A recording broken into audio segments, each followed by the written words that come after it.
Thank you very much. So I've got some questions here and everything prepared, but I just wanted to so thanks so much for your time. Really appreciate it. You got it. So on behalf of Australian Musician, congratulations on the Inviolate and Gash albums and the upcoming tour, at least to this part of the world. Thank you. I'm very excited to be able to go down to down under again. Well, it's been a while since you've been here. I can think it's safe to say on behalf of fans and including myself, we're pretty excited to have you back down here again. It's been a while. Yeah, it's been a while, and I think that it's all culminating in this show because I think it's the best show I've ever had. I was going to ask you about that. So you often you're known for injecting some sort of theatrics and visual enhancements for the show, and I'm just wondering what we can expect this time around, and what are your favourite moments from the show so far? Well, a lot of the visual enhancements I used to do in the past, had to fall within my production budget. So that usually resulted in things like changing my clothes a lot, or coming out in a weird outfit. But there's really none of that. But I'm bringing the Hydra. Mm-hmm. That's kind of fun to watch. But just the just the way the show ebb and flows, and when you find something that you really love doing when you're young and you just give it your attention and you never let up, you must go deeper into what you're doing. And I just feel at this point in my life I'm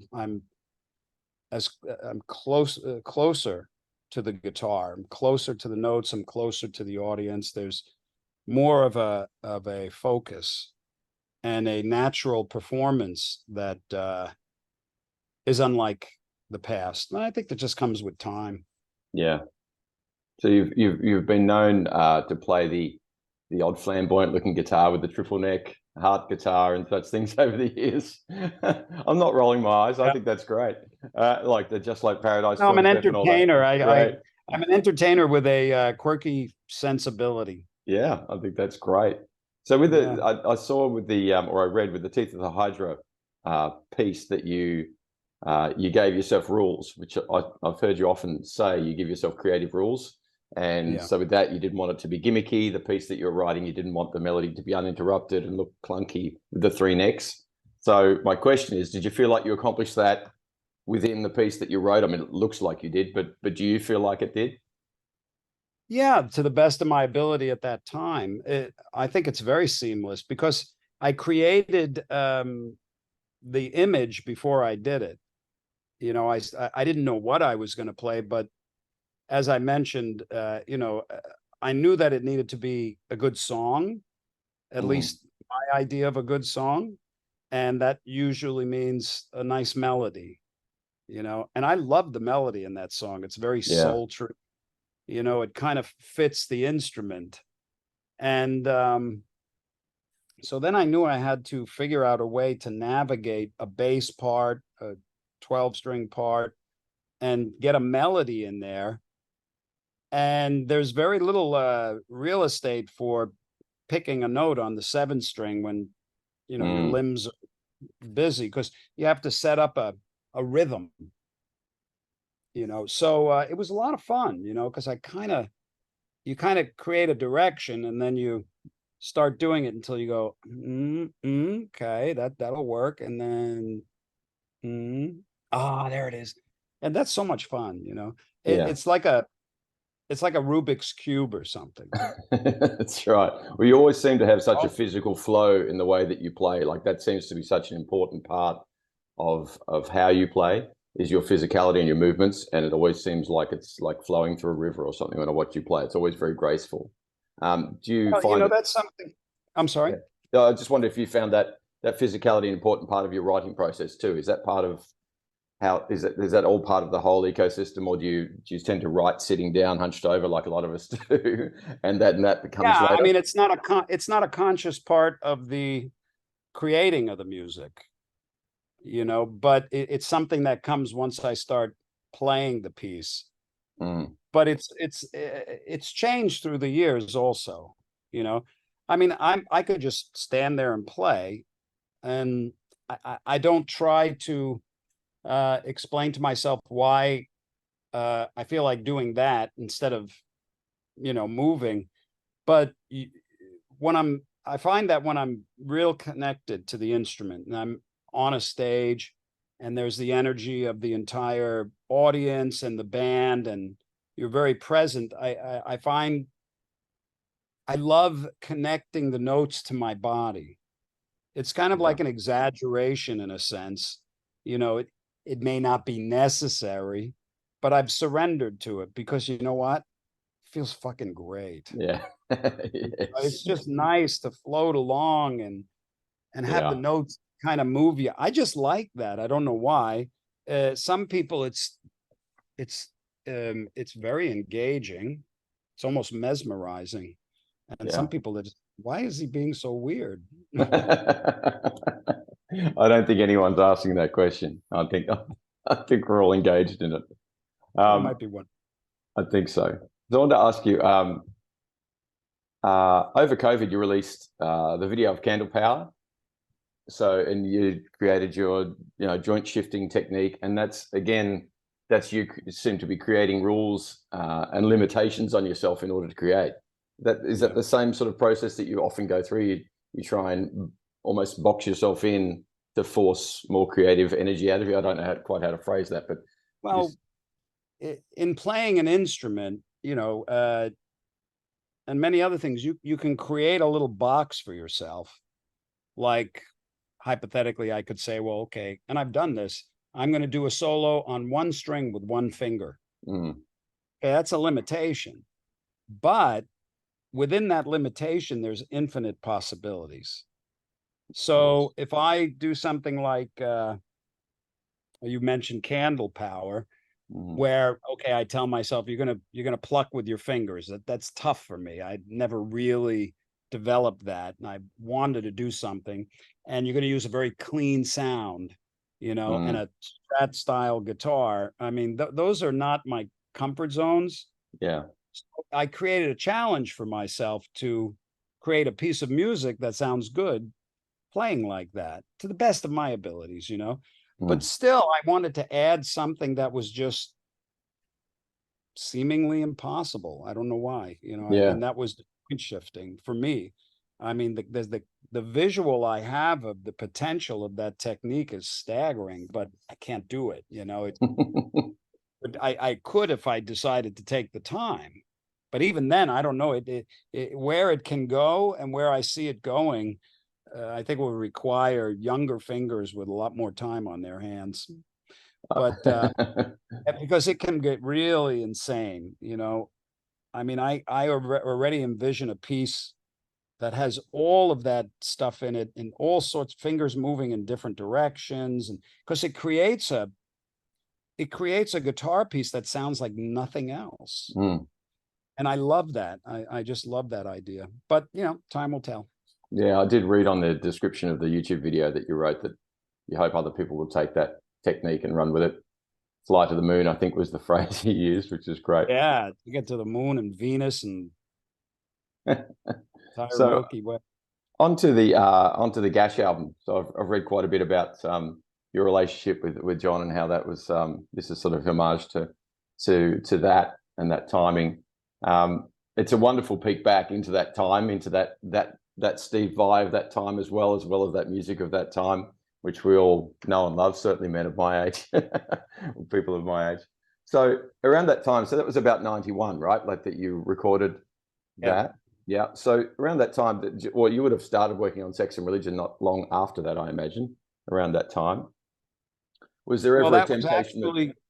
I was just about to jump into Sex and Religion. As a matter of fact, I was auditioning drummers, and the drummer that plays on the Gash record, Tiffany Smith, was this fantastic drummer, and she came from Texas, and she spent 3 days with me, and we recorded hours and hours of music. Yeah. And the Gash was just a little percentage of it, and she just ripped that stuff out beautifully. The Gash record was I was just about to do Sex and Religion, and I just had this impulse because I knew that I do this sometimes where I know I'm getting into a big project and I just want to do something quick and simple, or, Mm. something.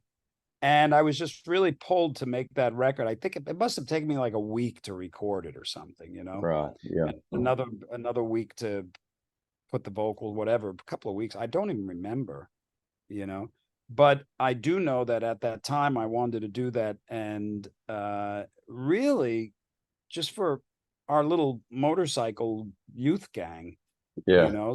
something to listen to. It was a very personal record because it was made with no agenda except to have something to listen to that's sounded like the way we felt on our Right. Yeah. motorcycles. I wasn't thinking, okay, I got to make this, and radio will pick it up, and then what will the record company think? I mean, that record, when you make a record, there's usually a lot of people in the committee.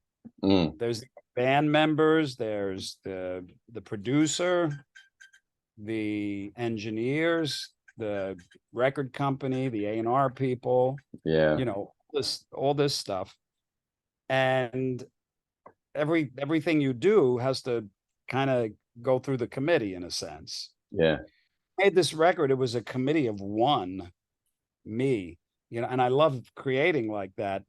So it was very kind of personal. And when you make a record also, especially if you're expected to do something accessible for a particular trend that happened to be popular at any given time, that can hamper your free flow. It definitely could have been that era. That album definitely could have fallen into that for you, because it is of that era. Yeah, but the interesting thing about that record was when I set out to do it, I was a teenager in the 70s. So I was really into classic rock, Led Zeppelin, Queen, Deep Purple, Aerosmith, Kiss, Alice Cooper. This is the kind of stuff that I really loved as a teenager.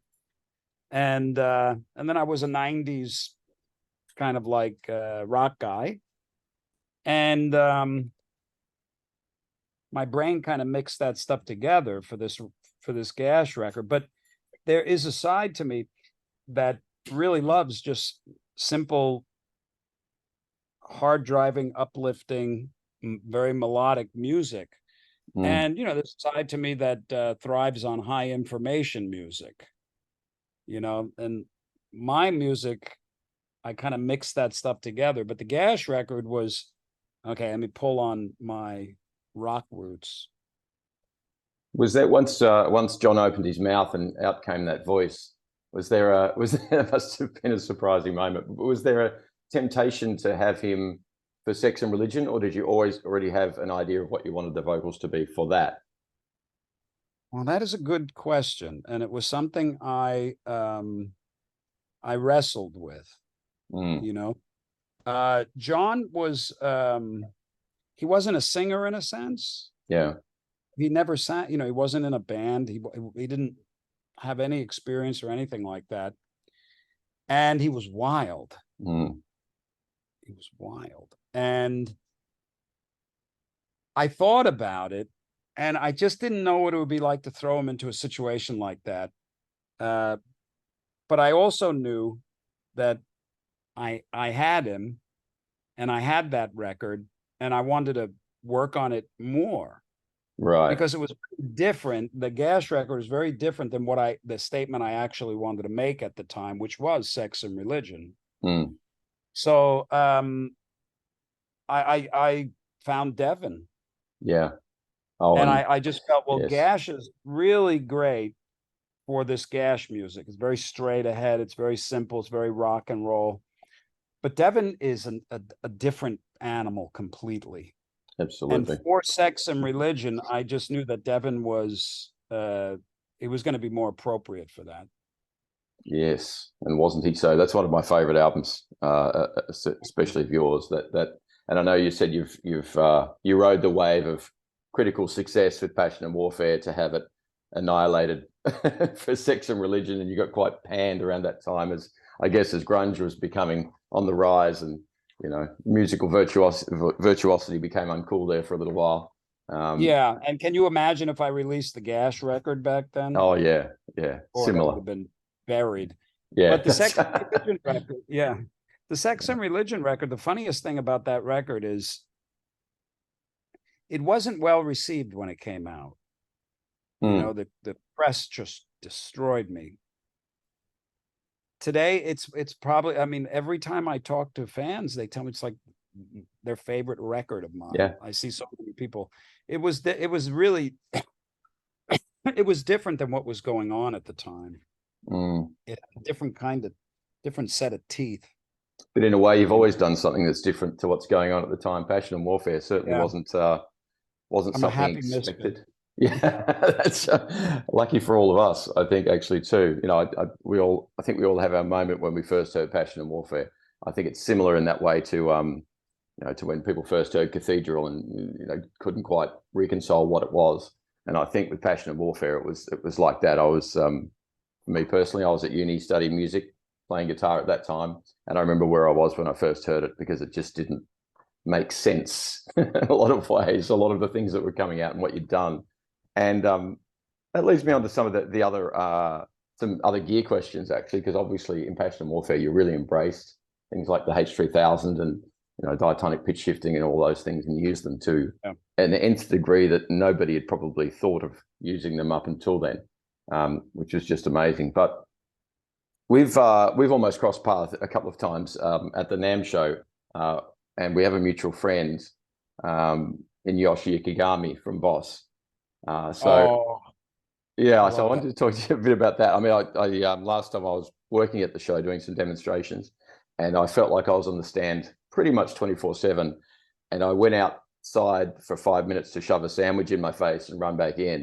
It felt like 5 minutes, and in that time, I came back in, and some of the other demonstrators said, "Oh, did you meet Steve Vai?" And I went, "No, why?" And they said, "Well, he was just in here." And I actually thought they were winding me up. I actually thought they were taking the piss.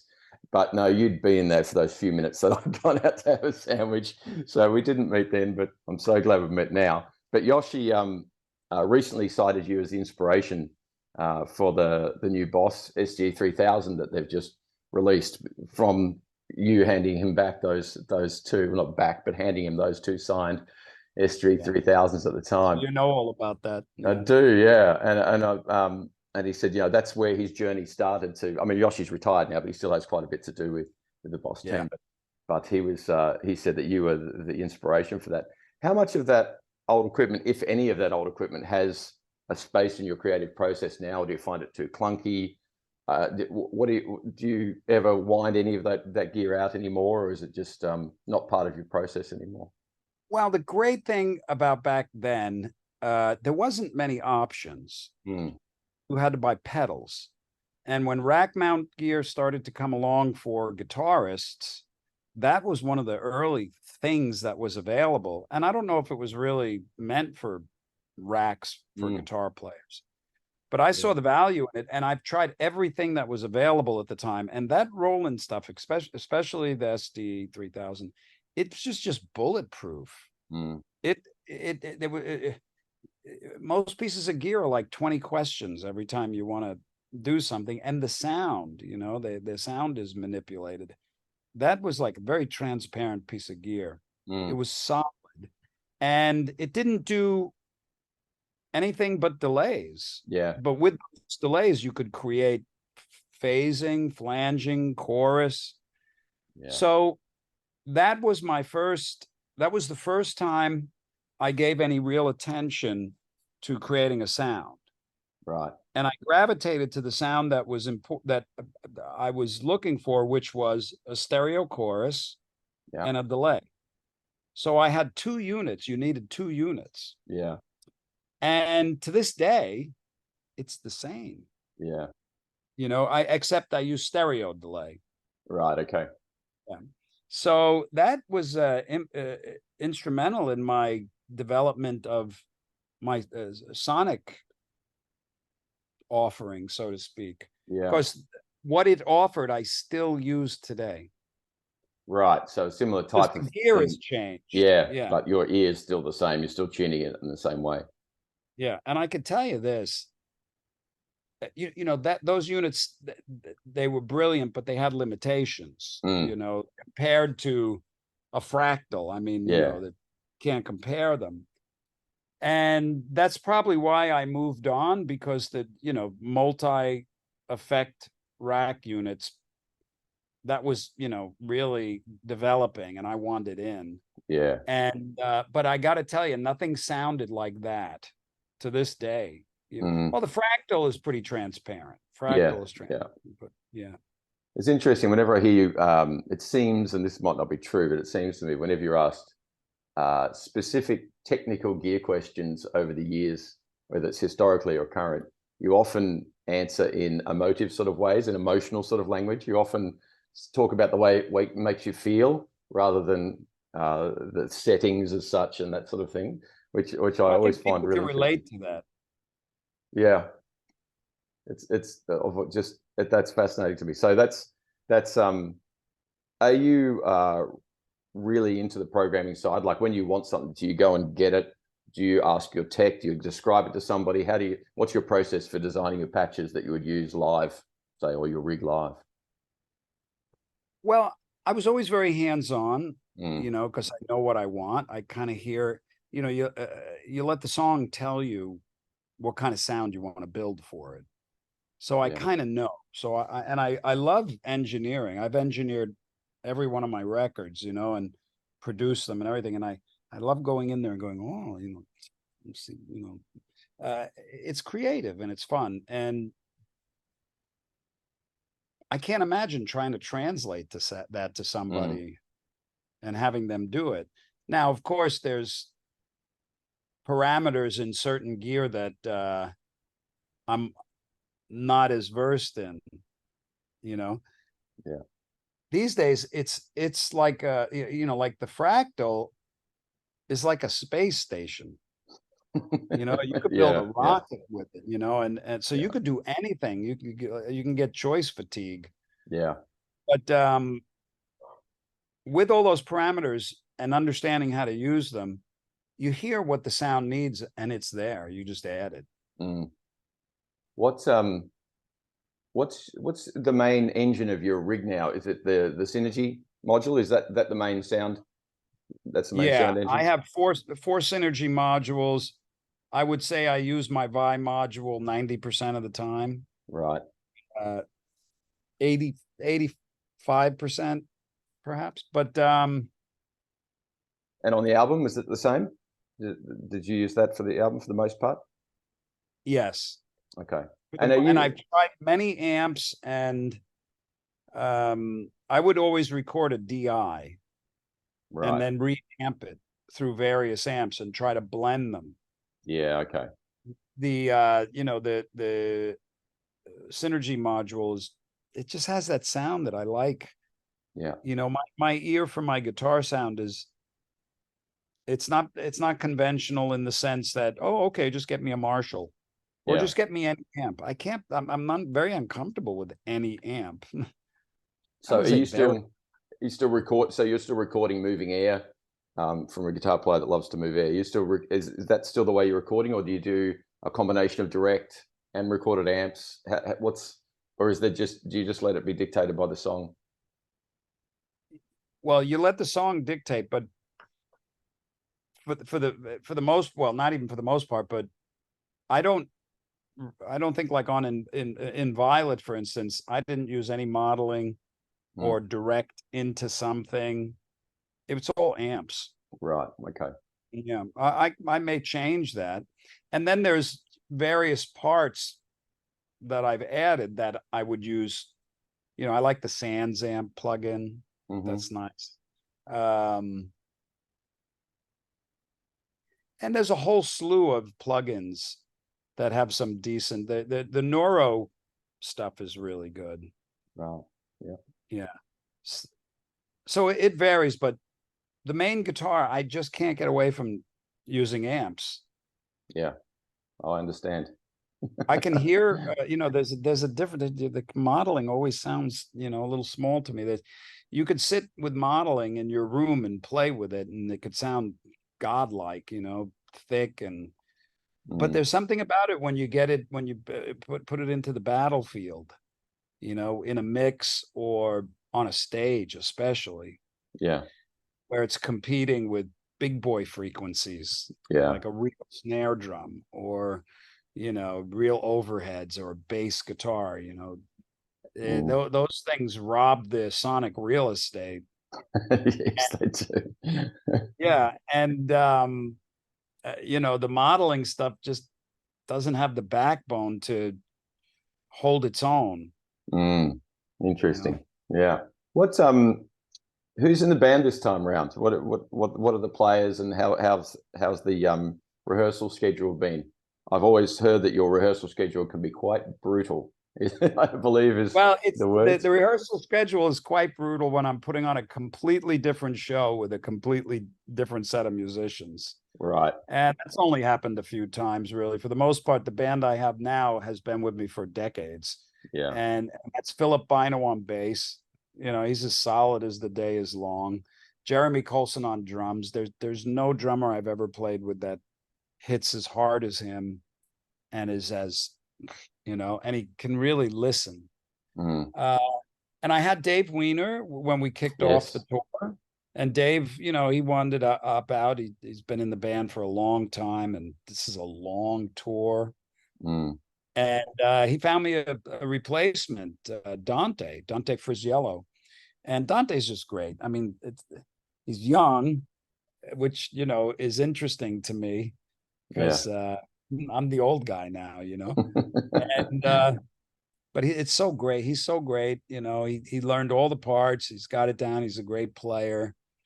And the band is just, we didn't need rehearsals now. Right. You know, we rehearsed in the beginning. Really, the person that needs the rehearsal is me, because these guys, I mean, if I give Jeremy a list of songs, he comes into rehearsal and he just knows them. Philip, they just know them, you know. Yeah. And me, I got to work out all this crazy stuff, you know. So I just really wanted to tell everyone that tickets are available at livenation.com.au. You're touring through New Zealand and Australia. And I know there's way too much in your career to cover. I could talk to you for hours about all of the things, and there's no way to pay, you know, the respect that's due to so many aspects of your career over the years. But I think it's super important that our guitar heroes continue to make music and to make contributions like you are. It's inspiring. It's important for guitar players, especially as life moves on, I think, to see someone like you still creating and pushing the boundaries. It helps me to remember why I started and why I continue to make music. So thank you for continue to create and pushing the boundaries. Well, you know, it's so nice that there's people that enjoy it, you know, because I can't help it, you know, and I just love doing what I do, and I'm so appreciative that there's people that enjoy it, especially that I can go to places like Australia. And the show is at its hottest right now. The band is at its hottest. I feel great, and we're so looking forward to this. Fantastic. Thank you for your time, Steve. You got it, brother. Thank you. Okay, cheers. See you soon. Bye.